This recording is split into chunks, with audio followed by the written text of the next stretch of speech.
भाग्य लक्ष्मी करिश्मा के कमरे में चली जाती है। लक्ष्मी जाकर पूरी तरह से उसकी मेकअप और उसके कपड़े खराब कर देती है और जिसे देख करिश्मा उसे थप्पड़ मारने वाली होती है। लक्ष्मी को, तभी उसका हाथ पकड़ती है और पकड़कर ऋषि कहता है, बुआ आप लक्ष्मी के ऊपर हाथ नहीं उठा सकते, मैं अब भी जिंदा हूँ। आपके कितने सामान का खर्च हुआ है मैं आपको भर दूंगा। जिसके ऊपर करिश्मा कहती है, ये लड़की नासमझ है और इस घर में नहीं रह सकती।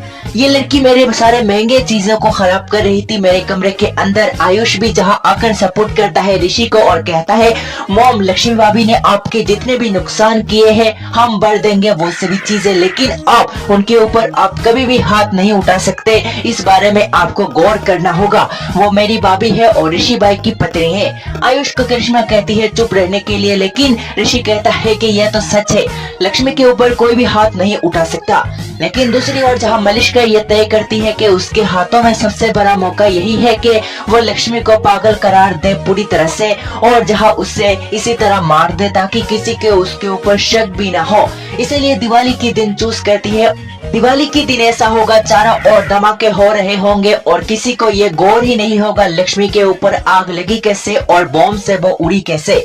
इसी के साथ इसका फायदा उठाते हुए वो एक मिर्ची बॉम्ब की लड़ी ले आती है, जिससे वो उसके गले में पहनाती है और कहती है, लक्ष्मी तुम इससे काफी सुंदर दिखोगी।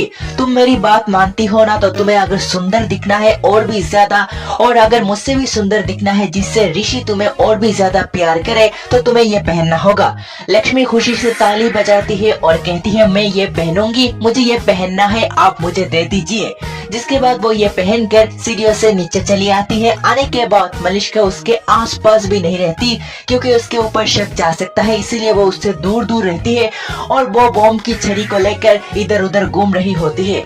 इन सभी चीजों को देख ऋषि कहता है कि लक्ष्मी के साथ कुछ भी बुरा हो सकता है, इसीलिए उसके ऊपर और भी ज्यादा उसे नजर रखनी होगी जिससे लक्ष्मी को कुछ ना हो। लेकिन लक्ष्मी की लड़ी के ऊपर आग लगाएगी अपने हाथों से मलिष्का, जो उसके पीछे दिए को रखकर। अब आगे क्या होता है देखना होगा दिलचस्प।